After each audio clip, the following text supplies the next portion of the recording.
Meena. Question संख्या 2068। Question संख्या 2068। माननीय मंत्री जी। अध्यक्ष महोदय, इसका उत्तर मैं पढ़ देता हूं। यहाँ राजस्व गांव धौराला में 27 हेक्टेयर भूमि व लक्ष्मणगढ़ उपखंड में ग्राम मुंडजोड़ी में 27 हेक्टेयर भूमि चिन्हित की गई है। धौराला राजस्व गांव की चिन्हित भूमि आवंटन के लिए जिला कलेक्टर व राजस्व विभाग को समय समय पर लिखा गया है। लक्ष्मणगढ़ में उक्त चिन्हित भूमि के आवंटन के पश्चात अग्रिम कार्रवाई किया जाना संभव है। माननीय सदस्य। माननीय अध्यक्ष महोदय, धौराला और मुंडजोड़ी में कब चिन्हित की गई थी जमीन, और उसके बाद कलेक्टर और रेवेन्यू मिनिस्टर के पास केवल पत्राचार के अलावा और कोई काम नहीं किया। अब कब तक इसको विकसित किया जाना करेंगे? माननीय मंत्री जी। अध्यक्ष महोदय, आपके माध्यम से मैं माननीय सदस्य को भी और पूरे सदन को भी अवगत कराना चाहता हूं कि हमारा इंडस्ट्री विभाग न केवल जो जमीनें आज उपलब्ध हैं उनको इस्तेमाल कर रही है, बल्कि आगे के लिए भी जमीनें चिन्हित करके लैंड बैंक तैयार कर रही है। लैंड बैंक का मतलब है कि तुरंत आज ही हम उन सारी जमीनों पे इंडस्ट्री नहीं खड़ी कर रहे। जब डिमांड आएगी तब जब डिमांड बेस्ड होती है, डिमांड आएगी हम डिमांड बेस्ड इंडस्ट्री चालू करेंगे। यहां तक कि जो अब धौराला की बात है ये अग्रिम चरण में है, मैं माननीय सदस्य को आपके माध्यम से बता सकता हूं।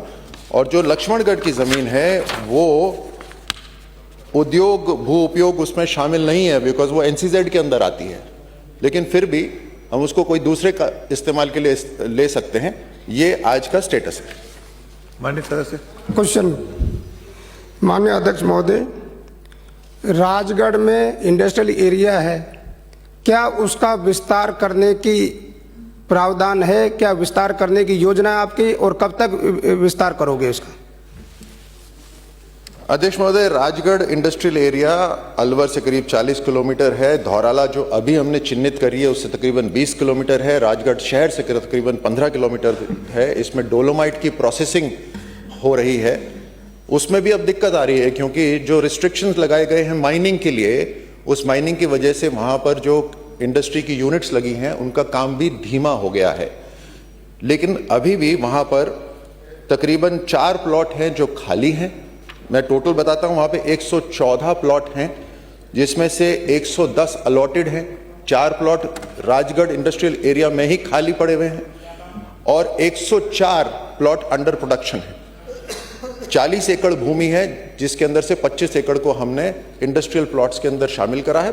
बाकी पब्लिक यूटिलिटी सर्विस एरिया है। तो स्पेसिफिक है कि राजगढ़ के अंदर अभी एक्सपेंशन की जरूरत नहीं है, क्योंकि वहां ही खाली पड़े हुए हैं। अगर किसी को जरूरत होगी तो वो 4 प्लॉट हम सबसे पहले देंगे। लेकिन अगर एग्रो बेस्ड इंडस्ट्रीज के लिए अगर डिमांड आती है तो हम निश्चित रूप से जो दूसरे इंडस्ट्रियल एरिया हैं उनको शामिल करेंगे। अगला प्रश्न है। छोटा सा निवेदन माननीय मंत्री जी, मैं आपकी गलती नहीं बता रहा। आपके डिपार्टमेंट ने 5 बार लेटर लिखा है जमीन आवंटन करने के लिए, तो क्या कलेक्टर या सरकार की मंशा नहीं है क्या वहां जमीन अलॉट करने की? जब भूमि चिन्हित हो गई और आप खुद जो है अलग अलग मैं देख रहा था 2025 में 24 में आप 5 बार डिपार्टमेंट की तरफ से लेटर लिखा गया है भूमि का अलॉट करने का, तो न तो ना की जा रही है न हाँ की जा रही है। तो सरकार सामंजस्य तो बैठाए। माननीय मंत्री जी।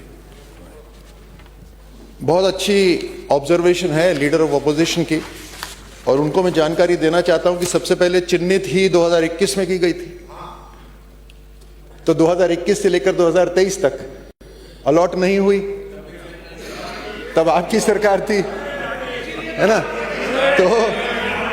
तो हमने तो बार बार लेटर लिखा, और आज मैं सदन को यह भी बता रहा हूं कि ये धौराला की जो जमीन है वो रीको को मिलने के लिए अग्रिम चरण में है। अगला प्रश्न।